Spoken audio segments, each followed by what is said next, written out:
이런 말이 있어요.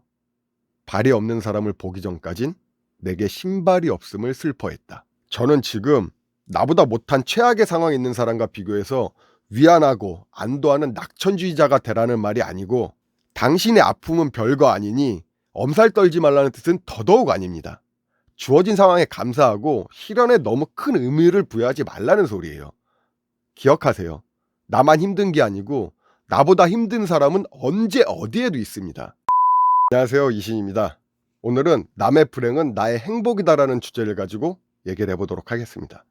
여러분은 남의 불행은 나의 행복이다라고 말하는 사람을 어떻게 생각하시나요? 자기 자신밖에 모르는 이기적인 사람이다. 남 잘 되는 꼴을 못 보는 심보가 고약한 사람이다. 이렇게 생각하는 게 대부분이겠죠. 네, 물론 어느 정도 맞는 말이에요.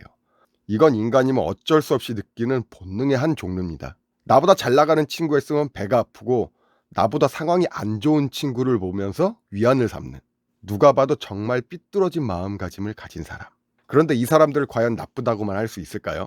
대부분의 사람들은 친구가 잘 돼도 겉으론 축하해 줄지언정 속으론 전생의 견원지간이었던 것처럼 깎아내리지 못해 안달이 날 겁니다. 여기까지는 극히 정상적인 사고방식을 가진 사람도 피해갈 수 없는 본능의 영역이에요. 잘 생각해봐. 당신도 비슷해. 우리 솔직해집시다. 저 역시도 친한 친구 한두를 빼고는 저 질문에서 자유롭지 못해요. 예를 들어 볼까요? 친한 친구들끼리 술 한잔하는 자리가 있다고 가정해 봅시다. 한 친구가 주식에서나 또는 코인을 하다가 부동산이 대박 나서 기쁜 마음에 이번에 재미 좀 봤다고 솔직하게 말한다면 여러분의 기분은 과연 어떨까요? 이 질문을 정말 솔직하게 내 자신에게 던져봐야 됩니다. 물론 버릇처럼 자기 자랑만 늘어놓고 매일 자기 잘난 맛에 사는 사람의 말을 들을 필요는 없지만, 평소에 행실이 바른 친구나 겸손한 친구가 어쩌다 한번 자기 잘된 성과를 얘기를 해도 받아들이기 썩 달갑지 않은 게 사실이에요. 거의 조건반사야. 그 사람과 나를 비교하면서 짜증나고 초라해지면서 심지어는 열등감에 사로잡히게 됩니다. 사람마다 정도의 차이는 있겠지만 1차적으로 느껴지는 정상적인 사고방식이에요. 그래서 정말 친한 친구여도 생각이 있는 사람이라면 가급적 자기 잘된 일을 얘기하지 않는 겁니다. 한순간 좋은 자리에서 역적이 되고 싶진 않거든. 그런데 문제는 이 다음부터입니다. 이 전까지는 본능의 영역이었다면 이후는 이성과 지성을 가진 인간이 어떤 마음으로 이 상황을 받아들이느냐죠. 물론 자기 성과나 자랑을 참고 말하지 않는 게 베스트겠지만 세상 만사가 다 내 뜻대로 돌아가진 않죠. 술 한잔 들어가고 분위기가 무르익으면 들뜬 기분에 내 자랑도 좀 하고 싶고 자기가 잘된 일을 말하면서 축하도 받고 싶은 법이거든요. 이게 사실 큰 잘못은 아닙니다.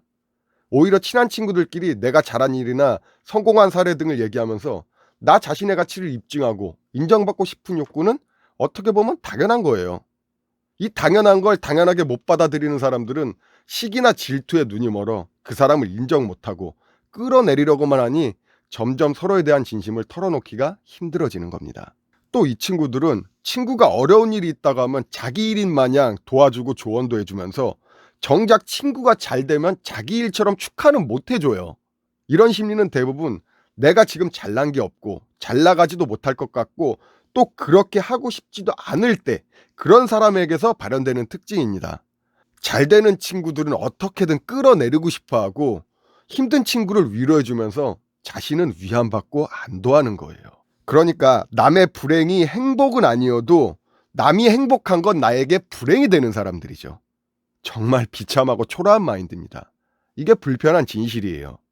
그래서 친구의 성공이나 잘된 일을 진심으로 축하해 줄 수 있는 사람은 정말 좋은 친구이자 정말 좋은 사람이라고 말하는 겁니다. 간단하게 저런 마음을 안 가지고 있어도 그냥 좋은 사람이 되는 거예요. 남의 불행은 나의 행복이다라는 말은 단어의 뜻 자체만 놓고 보면 정말 천박하고 없어 보이는 말입니다. 또 저런 사람이 있다면 얼마나 못돼 보입니까? 안 그래요? 저는 개인적으로 이 말은 다른 방향으로 해석되어야 된다고 봅니다. 나보다 힘든 사람은 언제 어디에서나 있으니 현재 내 상황에 너무 비관하지 말고 고마워할 줄 알아야 한다고 말이죠. 이런 말이 있어요. 발이 없는 사람을 보기 전까진 내게 신발이 없음을 슬퍼했다. 저는 지금 나보다 못한 최악의 상황에 있는 사람과 비교해서 위안하고 안도하는 낙천주의자가 되라는 말이 아니고, 당신의 아픔은 별거 아니니 엄살 떨지 말라는 뜻은 더더욱 아닙니다. 주어진 상황에 감사하고 실현에 너무 큰 의미를 부여하지 말라는 소리예요. 기억하세요. 나만 힘든 게 아니고 나보다 힘든 사람은 언제 어디에도 있습니다. 이 점을 가슴 깊이 새길 수 있다면 다가오는 시련이 마냥 힘들지만은 않을 거예요. 오히려 당신을 더 강하게 만드는 밑거름이 된다고 생각하셔도 좋을 겁니다. 요약하자면 결국 남의 불행은 나의 행복이다라는 말의 본질은 남이 불행해서 내가 행복한 게 아니라 나보다 남이 행복한 게 싫다라는 생각해서 비롯된 말이 아닐까 생각해요. 비슷한 말인 것 같지만 분명히 그 뜻을 달리해요. 행복하지 않다고 다 불행한 건 아니다라는 소리입니다. 만약 정말로 남의 불행이 나의 행복이라는 사람과 만난다면 제가 진심으로 충고드릴게요. 당신의 인생을 망칠 수도 있는 그 사람을 절대 가까이 하지 마시길 바랍니다. 남의 행복을 나의 불행으로 느끼는 사람은 은근히 많습니다. 잘못된 생각과 판단으로 생기는 오류이지만 자기 자신이 초라해 보이고 회의적인 느낌이 큰 틀을 차지하기 때문에 개선이 가능한 부분이에요. 하지만 남의 불행이 나의 행복이 되는 사람은 개선의 여지 없이 반드시 걸러야 되는 사람이라는 걸 명심하시길 바랍니다. 그럼 오늘도 제 영상을 봐주셔서 감사합니다. 멋진 하루 되세요.